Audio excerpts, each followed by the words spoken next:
Hello, everybody, and welcome back to another episode of the Penalty Box. Before I start, I want to mention that I recorded this entire episode yesterday, but there was so much thunder and lightning, and my voice was becoming shaky and I was getting anxious that I had to stop. And I had such a bad panic attack after that I threw up. I've been home alone for 9 days, and it's scary, okay? I'm just a girl. But I'm also your host, and I'm Mia Rudders, and today I have an exciting episode for all of you, and it's about the rules of hockey, the strategies that are employed by players, just everything that has to do with the actual game of hockey. So whether you're an avid fan or you're just curious to learn more, this episode is for you. So sit back and let's get started. All right, so we're going to talk about the basics. So a hockey game consists of two teams, and each team has 6 players on the ice at any given time. And the objective is pretty simple. You want to score more goals than the opposing team. So the game is divided into 3 periods, and each period lasts 20 minutes with a 15-minute intermission between periods. So hockey, as we know, is played on a rink, and the rink is divided into 3 zones: the offensive zone, the defensive zone, and the neutral zone. And each team has one side of the rink as their offensive zone where they want to score the goals, and then the other side as their defensive zone where they defend against the opposing team's attacks. So the game begins with a face-off, and we're gonna go into what all of these words mean later, but a face-off occurs when the referee drops the puck between 2 opposing players, and then they battle to gain control of it, and they'll use their sticks to pass, shoot, and just control the puck throughout the game. So let's talk about some of the rules now.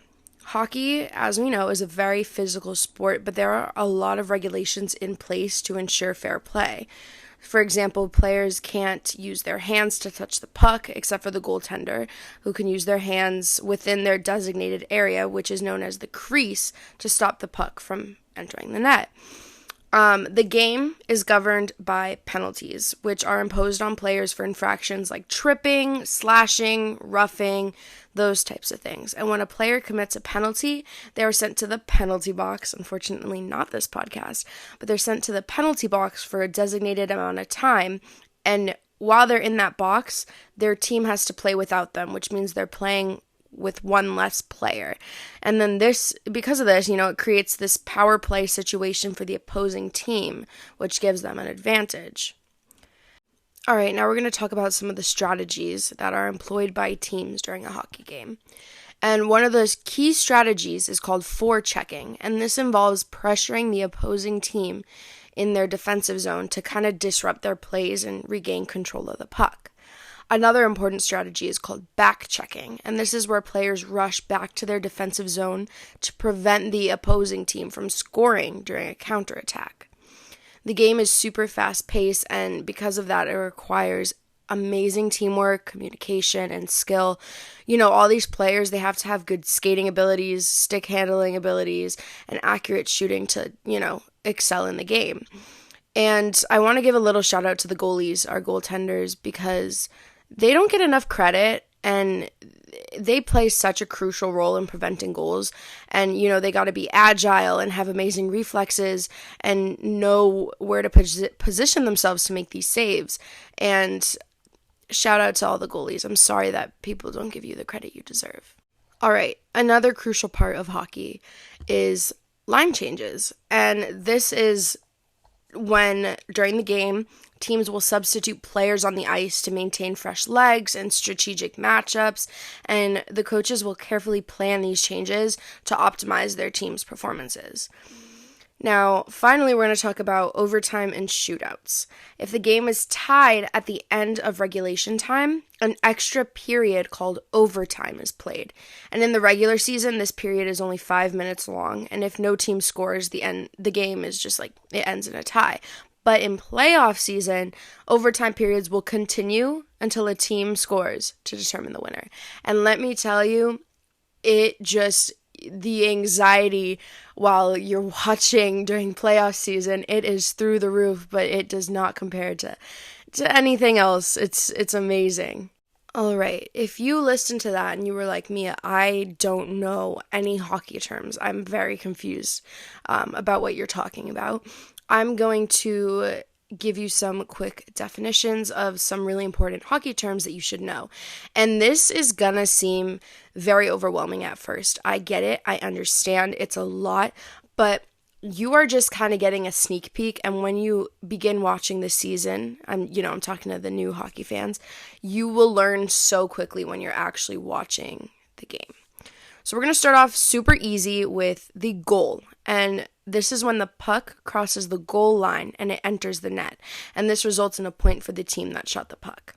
We know what that is. Then we have an assist, and an assist is like a pass or a series of passes that directly leads to a goal being scored. And in hockey, we do score for assists as well. So you'll hear people say like, oh, Billy got 8 goals, 3 assists, because he helped with 3 goals.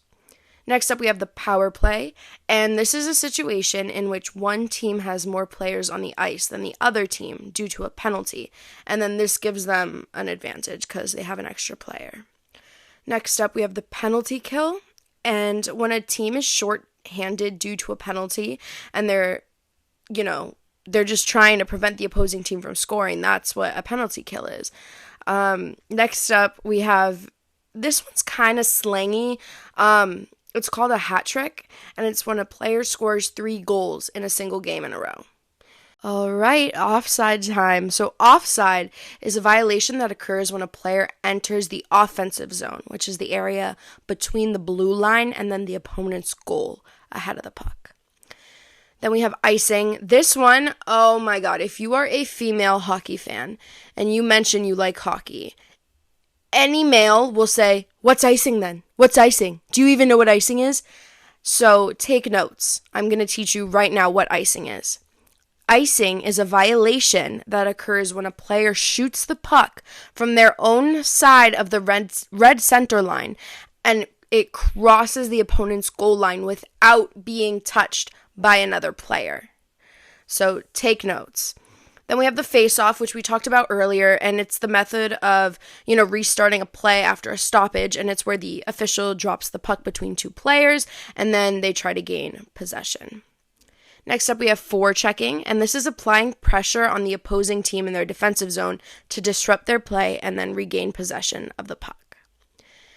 Then there's back-checking, which we mentioned these 2 earlier, but I'm going to go over them again, and it's the act of a forward or a defenseman skating back towards their own goal to disrupt the opposing team's attack. Next, we're going to talk about breakaways, and this is when an attacking player gets past all the defenders and has a clear path to the opposing goal with no defenders in front of them. Then there's checking, and this is the act of using physical contact to impede an opponent's progress, such as like body checking or stick checking. In those clips you see online where somebody's getting hit and shoved up against the glass. That's checking, and it looks painful as fuck. All right, now we have a slap shot. And this is like a super powerful shot where a player winds up and strikes the puck with the full swing of their stick. Then there's the wrist shot, and it's a quick and accurate shot where a player snaps their wrist to release the puck with precision. And then I just want another quick shout out to the goalie, the goaltender. They're the player who defends the team's goal and tries to prevent the opposing team from scoring. So these are just a few of the many, many, many terms that are used in hockey. The sport has such a unique vocabulary, and there's a lot of slang that started off as just slang, and now they're actual terms. And I'll probably go over those in another episode. And if you want a sneak peek ahead, I do have a bunch of notes posted on the podcast Instagram, which is Penalty Box Podcast, and on my main account, Mia Rudders, just if you want to do some extra research. All right, so now you know about the basic rules and just how basic hockey works during the regular season, but I want to cover the playoff season because that is such an exciting time. especially for all you new hockey lovers out there that are listening to this podcast to learn a little bit more about the game and how everything works. I just want to make this very informative. So we're going to talk about the playoffs and how they work. And we have talked about this and the history of hockey in the last episode.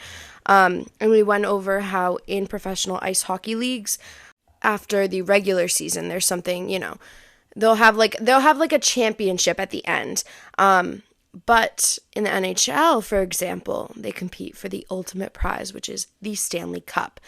But how do these teams earn their playoff spots? And we're going to go over all of it. But I am so excited to teach you guys. I feel like I'm so proud. But anyway, so in the NHL, the regular season consists of 82 games, and teams earn points based on wins, losses, and overtime losses. So the top 3 teams from each of the 4 divisions earn automatic playoff spots, and that totals 12 teams. Then on top of that, 2 wild card spots are awarded to the next best teams in each conference, which brings the total playoff teams to 16. So that's 16 teams that go to the playoffs. So once the regular season ends, the stage is set for the most intense and physically demanding part of the hockey season, the playoffs. So we're going to explore the playoff format now. And the NHL playoffs follow a structured format designed to test the mettle of the participating teams. So the 16 qualifying teams are seeded based on their regular season standings. So the highest ranked team faces off against the lowest ranked team, and so on. The playoffs are divided into multiple rounds, and then this is typically a best of 7 game series in each round. So the team that wins 4 games out of 7 advances to the next round, and the loser is eliminated. And the process continues until only 2 teams remain to fight for the championship. And it's worth mentioning that the higher ranked team in each matchup enjoys home ice advantage. And this is a term you'll hear a lot, and home ice means that they get to play games on their own turf. So this advantage is determined by regular season performance. We're going to talk about just the road to the Stanley Cup now.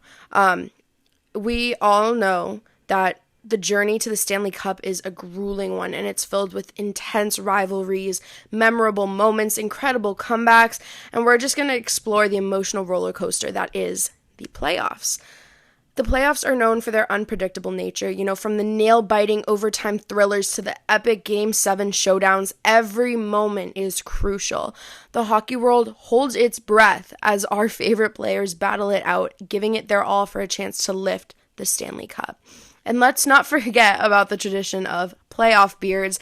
It's a superstition among players where they refrain from shaving their beards until their team is eliminated or they win the championship. And it's a visual representation of the dedication and unity throughout playoffs. And it just makes me laugh every time, you see the playoff beard growing. You're just like, yeah, that's my team. You want it to grow until the end. All right. So I spoke about how there's this best of 7 thing. You want to win 4 out of the 7 games to advance.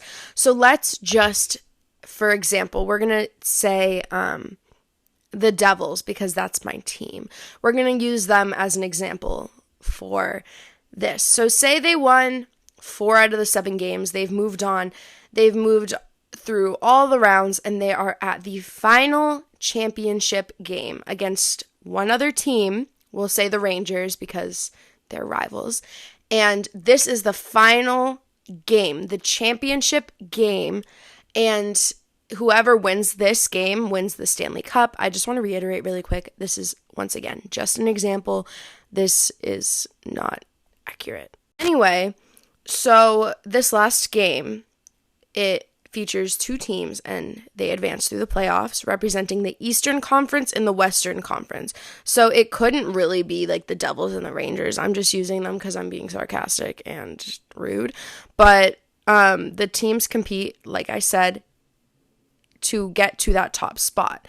And the games are played at neutral sites. usually alternating between the arenas of the two teams that are participating in the final.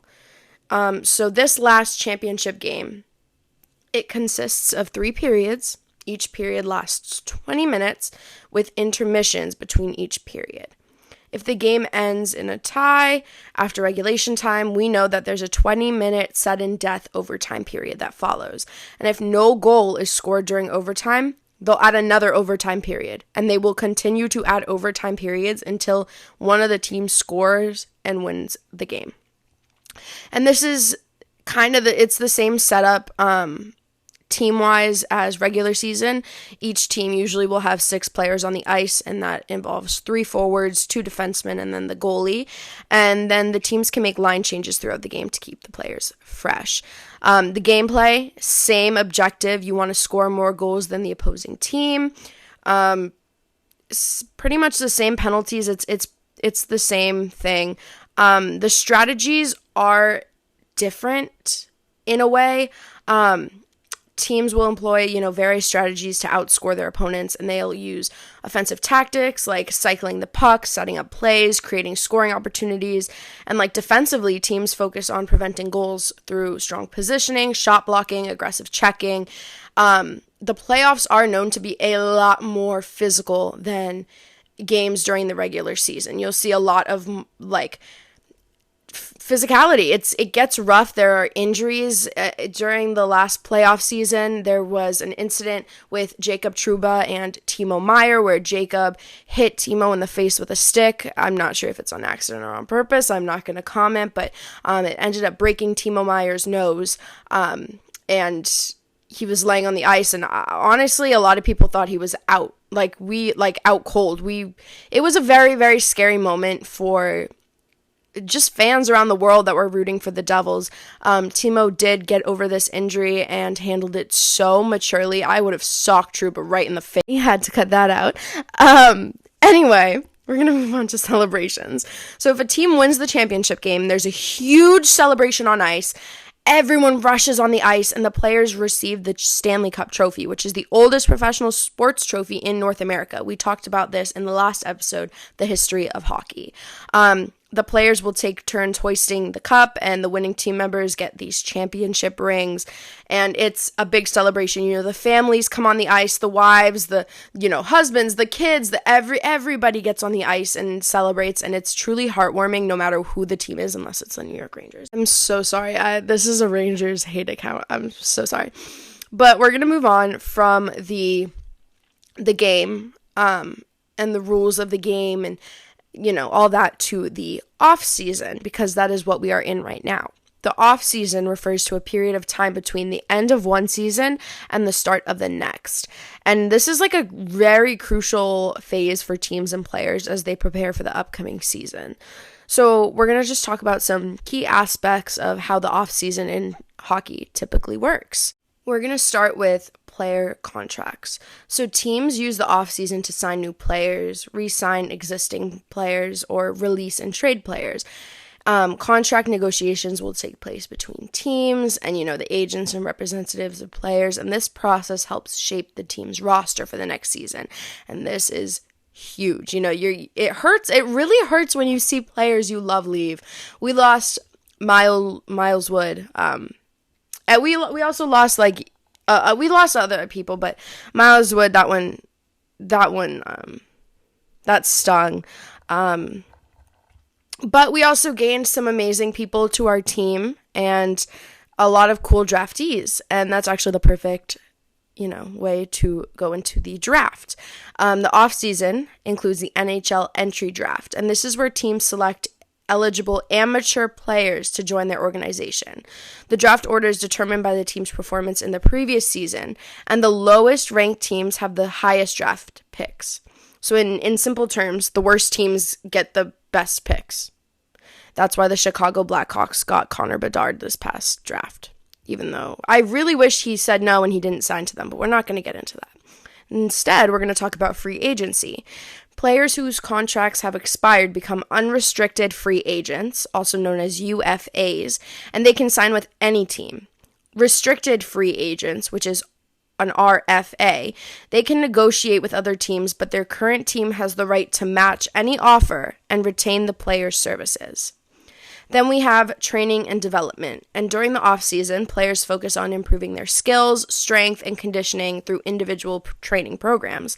Many players participate in summer training camps and work with personal trainers to enhance their performance. Then we got trades and transfers. This is where teams engage in player trades and transfers during the off-season, and this is how they acquire new talent or address specific needs.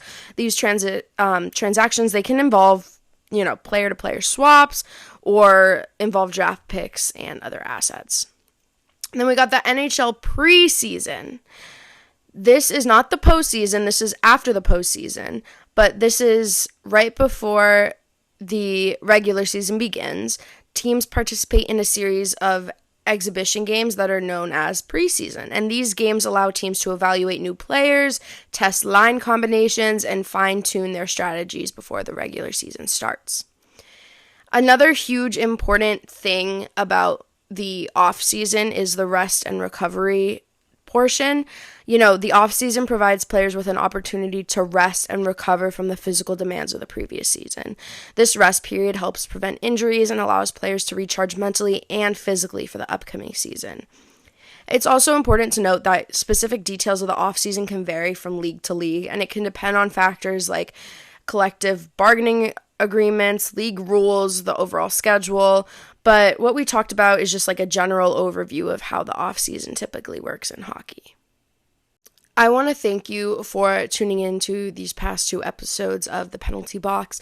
I know for seasoned hockey fans, this can be very redundant and not interesting, but I have said this a million times and I will continue to say it. I want this podcast to be a place for people of all ages, genders, whatever, to be able to learn about hockey and get into it, because I didn't have that when I wanted to go into hockey. I had to teach myself, and it's a lot to learn, and it can be overwhelming. So having a place and a community where you can ask questions and you can learn, it's just a community that I wanted to build. So that is why these first couple episodes are going to kind of be about the history of hockey, how the game works, history of the teams, rather than commentary and covering current games. And I'm actually really happy that I started this in the off season, for the main reason that there's nothing really going on right now. The draft has passed. Everyone's just training, and we're right before the preseason, so I thought it would be the perfect time to come up with this podcast and start it. So from the bottom of my heart, truly, I want to thank you for joining me for this episode of The Penalty Box. I really hope you enjoyed our deep dive into the world of hockey, and I hope that I could help you gain a better understanding of how the game works. From the thunderous slap shots to the precision of a saucer pass, hockey really captivates fans around the world. Today we talked about the intricacies of the game, from the basic rules and regulations to the strategies behind power plays and penalty kills. Whether you are a die-hard hockey fan enthusiast or a curious newcomer to the sport, I really hope that this has shed light on the thrilling dynamics that unfold on the ice. Like I mentioned in the last episode, you gotta remember hockey is more than a game. We spoke about this, and as I wrap up today, I just want to encourage you again to continue exploring the world of hockey, whether you're attending a local game or grabbing a stick yourself and feeling the rush of going on the ice. Maybe you want to just dive into the history of the sport and learn about legendary players. However you want to learn about it, I encourage you to learn. I want to thank you guys for giving me so much support on the first episode. Your support and enthusiasm has really fueled my passion for bringing you this engaging content, and I really, really hope you enjoyed this episode, and I invite you to join us again as I dive into the history of some of my favorite teams. But until next time, keep your stick on the ice, your head up, and remember, in the game of hockey, anything can happen. This is Mia Rudders, and I'm signing off. I'll see you next time.